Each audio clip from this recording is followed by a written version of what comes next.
wabarakatuh. Bismillahirrahmanirrahim. Alhamdulillah. Wassalatu wassalamu ala Rasulillah wa ala alihi wa ashabihi wa wala amma ba'd. Qala Allah Ta'ala fi kitabihil karim, a'udzubillahi minasyaitonir rajim. Fa idza quri'al Qur'an fastami'u lahu wa ansitu la'allakum turhamun. Wa qala Allah Ta'ala aidan, ya ayyuhalladzina amanu la tulhikum amwalukum wa la auladukum an dzikrillah wa may yaf'al dzalika fa ulaika humul khasirun. Wa anfiqu mimma razaqnakum min qabli an ya'tiya ahadakumul maut fa yaqula rabbi laula akhartani ila ajalin qarib fa asaddaqu wa akun minas shalihin wa la yu'akhiru Allahu nafsan idza ja'a ajaluha wallahu khabirun bima ta'malun. Sadaqallah. Bapak Ibu jamaah sholat subuh rahimahumullah, alhamdulillah, dengan rahmat taufik maula dan hidayah Allah Subhanahu wa taala kita hadir kembali di dalam masjid yang mulia ini dalam rangka menggapai dua hal, yaitu keutamaan dan keredaan yang bergabung apabila minallahi wa ridwana. Orang yang datang ke masjid itu orang yang benar-benar untuk mendapatkan keutamaan, baik keutamaan dia sebagai hamba di sisi Allah, keutamaan dia sebagai manusia yang punya tugas dan tanggung jawab. Di samping itu dia juga bercita-cita untuk menggapai bagaimana Allah senang terhadap dirinya atau mendapat redha dari Allah Subhanahu wa taala. Sehingga semua orang di dalam masjid yang adalah manusia-manusia merdeka yang dalam meminta memohon kehadiran Allah Subhanahu wa taala. Dan kemudian Bapak Ibu, Quran ini ya, kalau kita lihat huruf-hurufnya itu ya yang bunyinya satu kan, ada dua, ada yang dua ya. Maksudnya bahwa huruf itu dua, misalnya yang kha ya, kalau bahasa Dita haramu begitu khabir ya, kemudian hakim ya. Jadi tidak ada di antara keduanya huruf itu. Tidak ada huruf ketiga dan tidak ada huruf baru. Ya. Wallahu khabirum bima ta'malun. Khabir, maha teliti, maha mengetahui. Ya, wallahu khairul hakimin. Dan Allah sebaik-baiknya hakim yang mengadili manusia. Jadi usahakan huruf sama Bapak Nabi dan ketokal ya, Nabi dan ketokal. Nah, kalau ke bawah sekarang huruf sana ya, maka bacalah ayat-ayat yang kita kuasai, yang diketahui oleh makmum. Kalau kita salah ada yang meluruskannya.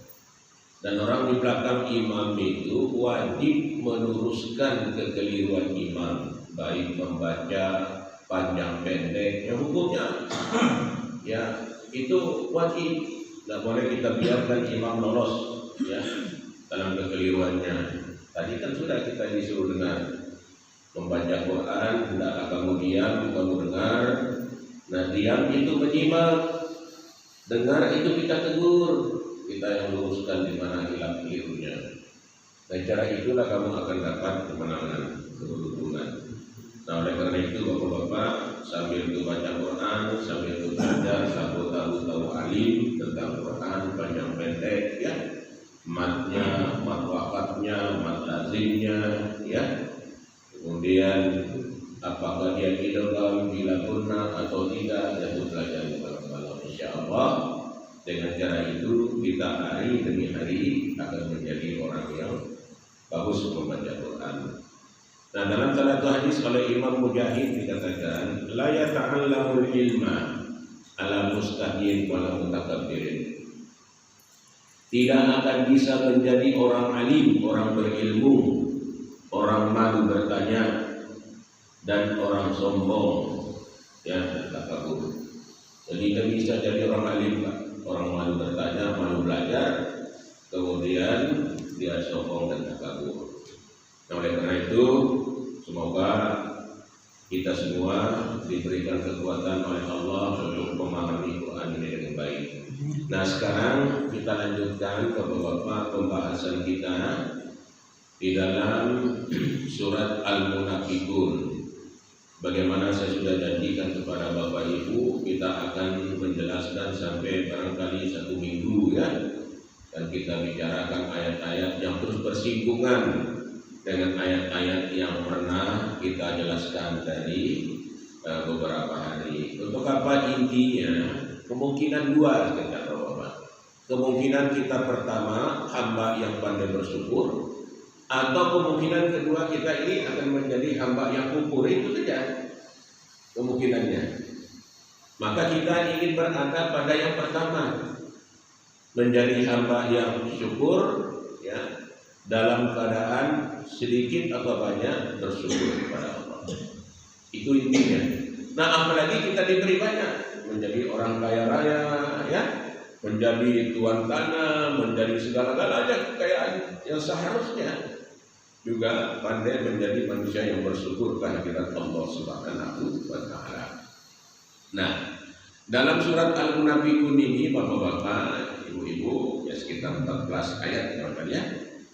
Nah, pada ayat ini, pada surat ini Allah berbicara dari yang pertama, idza ja'akal munafiquna qalu nashhadu innaka la rasulullah wallahu ya'lamu innaka la rasuluh wallahu yashhadu innal munafiqina lakadzibun ittahadu dan seterusnya. Nah, dalam ayat pertama sampai pertengahan sebelumnya ayyuhalladzina amanu la tulhikum itu bicara tentang sifat orang-orang munafik, bahaya-bahaya orang munafik, ya. Apa sifat orang munafik, bahaya orang munafik, dan orang munafik tidak pernah membela orang mukmin di mana saja dia berada. Orang munafik selalu bersama orang kafir dan membela orang-orang kafir. Itu ingat, Pak. Ya. Jadi jangan pernah Bapak mimpi orang munafik meskipun Islam akan membela orang Islam, tidak akan pernah ada. Karena di dalam hati orang munafik itu 2. Kalau dia untung dia kejar, agama dia buang. Ya, dalam keadaan terdesak dia mengaku muslim. Itu sifat di dalam Quran. Maka Nabi diperintah untuk memerangi orang-orang kafir dan orang munafik itu. Ya ayyuhan nabiyyu jahidil kuffara wal munafiqina waghluz 'alaihim wa ma'wahum jahannam wa bi'sal masir. Nah, wahai Nabi, perangilah orang-orang kafir dan orang-orang munafik. Karena orang munafik ini dengan orang-orang kafir ini selalu satu bangku, satu majelis, ya, satu kaidah yang dia perjuangkan. Kenikmatan duniawi, ya, bagaimana di dunia dia bisa menumpuk semua keinginan syahwatnya. Maka kalau berjuang melalui Islam, orang-orang munafik itu tidak bisa kesampaian dan nafsunya, syahwatnya, karena ada yang mengerem. Ya, makanya surat Al-Munafiqun ini perlu di satu saat Pak kita jelaskan. Ya, kita jelaskan. Maaf, syahadat mereka palsu, sholat mereka palsu, banyak persahabatan mereka palsu. Mereka mengatakan saudara adalah apa, antum adalah saudara, palsu semua itu. Ya, tetapi orang munafik itu dia adalah menarik perkataannya, menarik perbuatannya, menarik harapan-harapan yang diberikan ke kita. Tapi kalau sudah sampai, tidak akan pernah apa yang dijanjikan, apa yang dikerarkan kepada kita tidak akan muncul. Nah ini ya. Jadi seharusnya kita sebenarnya pelajaran orang-orang munafik itu sudah dulu kita dikasih dari sejak kecil, Pak. Andai kata orang tua kita orang berilmu, paham Quran, paham tafsir, ini sebenarnya pelajaran yang harus diberikan dari awal supaya kita tidak menjadi orang munafik itu. Nah, itu dijelaskan di situ. Ya. Dan bagaimana juga sikap mereka kepada Rasulullah. Jangan bantu Muhammad itu, biar mereka kocar kacir. Jangan bantu dakwahnya, jangan kamu berimpak ke Muhammad dan pengikut-pengikutnya. Biar mereka mati, biar mereka terusir dari Mekah ini, biar mereka kelaparan, biar mereka kembali kafir lagi. Sampai demikian dijelaskan ini. Coba bayangkan, Pak. Nah, orang-orang munafik juga mengatakan, kalau nanti semua kita ini kembali ke Madinah, kita semua nanti orang-orang yang tidak dengan Nabi itu akan hina kita, ya, akan menjadi orang hina, menjadi kelas masyarakat kelas 2. Hanya orang-orang beriman saja yang mulia di sana di sisi Muhammad. Ya, bagaimana digembosi orang,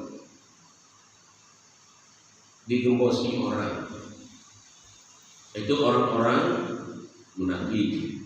Nah, makanya Allah menjawab di dalam al-munafiqun itu, walillahil izzatu wa lirasulihi walakinnal munafiqina la ya'lamun. Ketahuilah bahwa kemuliaan itu, keagungan itu milik Allah, milik Rasul dan milik orang beriman. Tetapi orang munafik tidak paham, tidak tahu.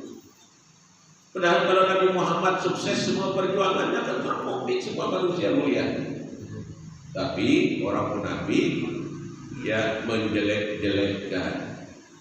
Nah, ya. Nah, salah satu sifatnya yang digambarkan, Pak, seperti tangga dia orang munafik.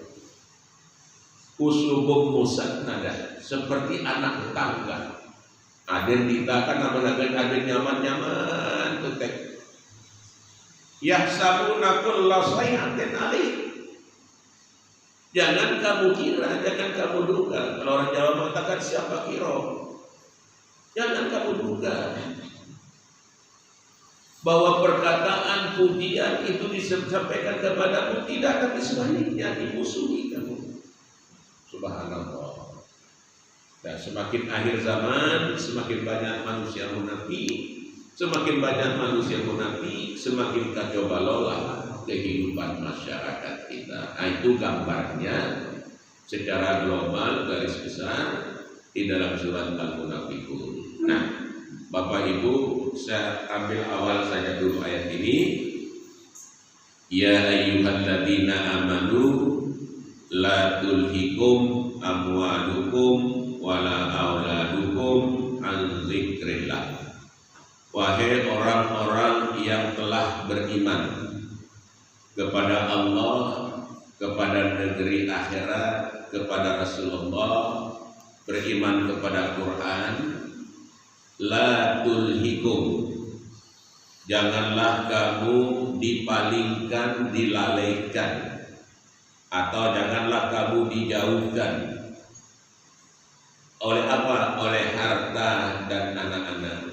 Dalam Quran itu bapak-bapak selalu dimulai harta, tidak dimulai dengan anak. Ya, ayat ini kita jelaskan berdasarkan riwayat para sahabat.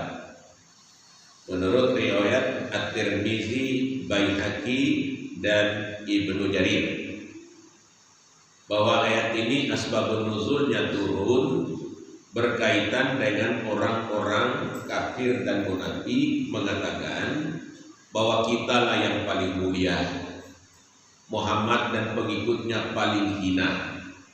Ya, karena apa? Karena kita kaya, karena kita punya harta, kita punya emas, kita punya perak, punya segala-gala kita, maka kita mulia, mereka hina. Ya. Nah, dengan seperti itulah Al-Quran Al-Quran itu tidak menyuruh kita menjadi hamba yang spiritual saja dia jaga, ya. Dan sebagaimana Allah tidak menyuruh kita menjadi manusia yang dunia saja, ya.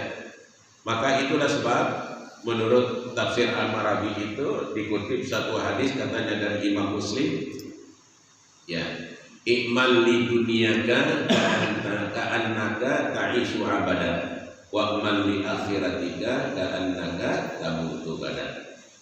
Hiduplah di dunia bagaikan kamu akan hidup untuk selama-lamanya. Artinya bekerjalah di dunia ini seperti orang yang tidak akan mati, ya. Tidak akan mati, bekerja keras, sungguh-sungguh untuk meraih berbagai macam cita-cita. Wa man li akhiratika ka'annaka tamutu gadan. Tapi beribadahlah kepada Allah seolah-olah hari ini kamu akan mati. Bukan sekedar besok, begitu Allahu Akbar seolah-olah kamu akan mati. Ketika kamu berpuasa seolah-olah kamu puasa terakhir. Jika kamu sholat itu sholat yang terakhir, ya. Dibandingkan itu berarti bahwa umat Nabi Muhammad itu dunia diukir bagus, akhirat diukir bagus. Tapi tetap tagline-nya itu bapak-bapak, garis utamanya itu adalah walal akhiratu khairul laka minal ula. Kehidupan akhirat adalah kehidupan yang paling utama dari kehidupan kamu di dunia. Sudah kita jelaskan dalam pertemuan yang lalu bahwa orang mukmin itu mindsetnya iman, ya, mindsetnya halal haram, mindsetnya adalah mutaba'ah kepada Rasulullah Sallallahu Alaihi Wasallam. Maka dengan demikian, maka orang beriman ini, ya, di dalam Al-Quran itu disebutkan harta terlebih dahulu, Pak. Mengapa harta terlebih dahulu? Maaf, banyak orang yang keliru di dunia ini karena desakan istri, desakan anaknya, lalu dia kumpulkan harta dengan cara yang tidak benar. Ya, Bapak bisa lihat orang-orang punya kasus, ya, kasus kasus korupsi, umpamanya. Pasti ada peran istri dan anaknya. Makanya disebut amwalukum, harta-hartamu, ya. Ada dengan harta, dengan orang bapak-bapak karena desakan anak dan istrinya, maaf, semua keberaniannya hilang. Laki-laki itu keberaniannya hilang. Begitu besar mereka, ya. Karena desakan anak-anak dan istrinya, maka seorang suami bisa mengambil jalan pintas, jalan yang salah. Akhirnya akibatnya adalah kehidupannya sengsara di kemudian hari. Maka seorang mukmin yang telah beriman kepada Allah, la tulhikum amwalukum wala auladukum an dzikrillah. Janganlah kamu dipalingkan, dilalaikan, dilupakan, ya, untuk tetap taat kepada Allah, menjalankan perintah Allah dalam rangka mengurus harta dan anak-anakmu. Wa may yaf'al dzalika fa ulaika humul khasirun. Barang siapa yang melakukan demikian, maka mereka akan menjadi orang-orang yang sangat merugi di sisi Allah Subhanahu wa taala. Pasti menyesal di kemudian hari tindakan yang salah. Tindakan keliru, tindakan yang di luar garis itu pasti akan melahirkan penyesalan. Dengan demikian, Pak, ya, kata-kata la tulhikum itu kalau Bapak hubungkan dengan surat Maun, coba Bapak hubungkan alhaakumut takatsur. Nah, alhaakumut takatsur, ya, itu kaitannya sama. Berlomba-lomba untuk membanyakkan harta, lupa, sampai masuk kubur juga hampir lupa, kan gitu. Ya, la tulhikum amwalukum. wala auladukum an dzikrillah. Jangan kamu rubah mindsetmu untuk ingat kepada Allah sebagai orang beriman. Orang beriman itu ada yang boleh, ada yang tidak boleh. Ya, yang tidak boleh pasti Allah memelihara kemuliaan dan kesucian manusia.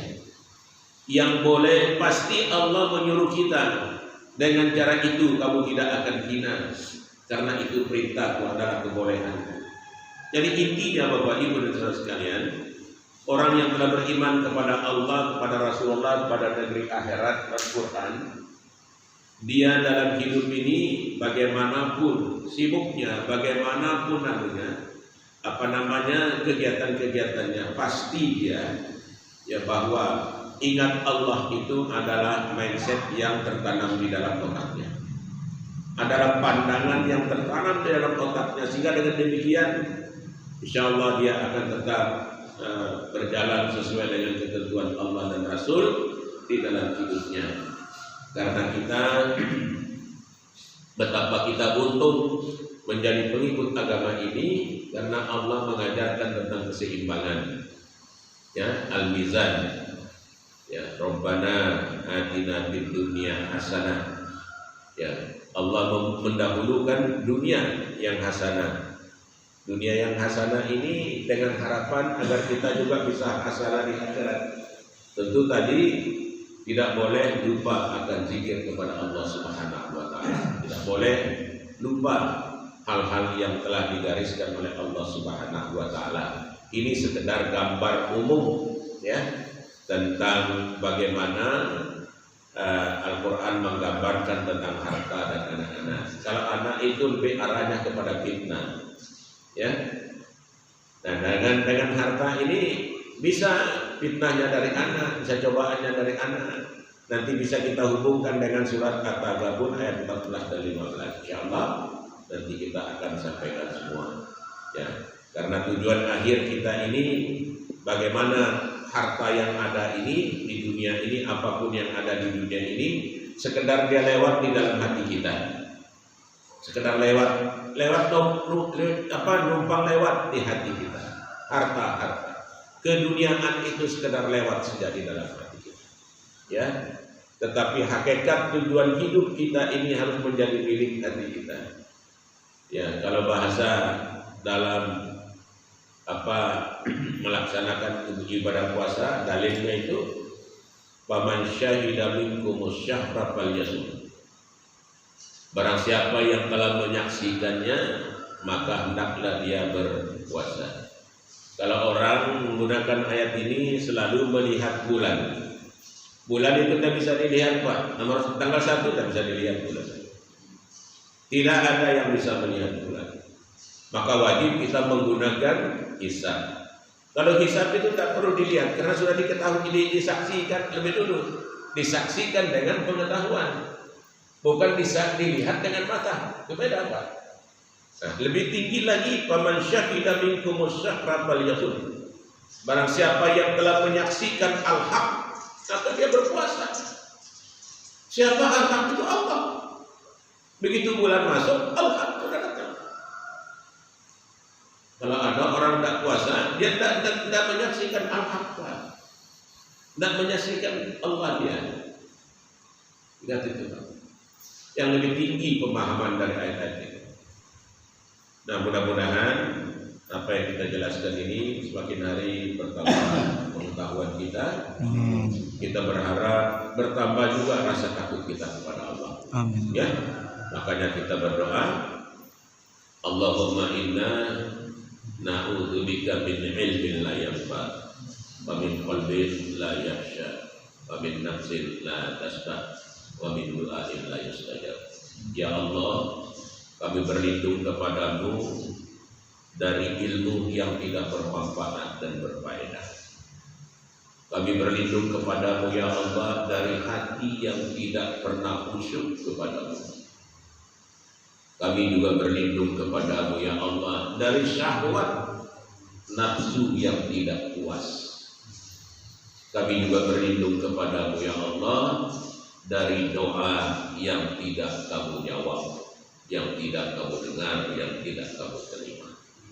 Semoga kita semua mendapat ilmu bermanfaat, hati yang khusyuk, ya, nafsu yang puas dengan karunia Allah. Kemudian ya kita juga berharap semoga doa kita diterima oleh Allah Subhanahu wa taala. Demikian. Assalamualaikum warahmatullahi wabarakatuh.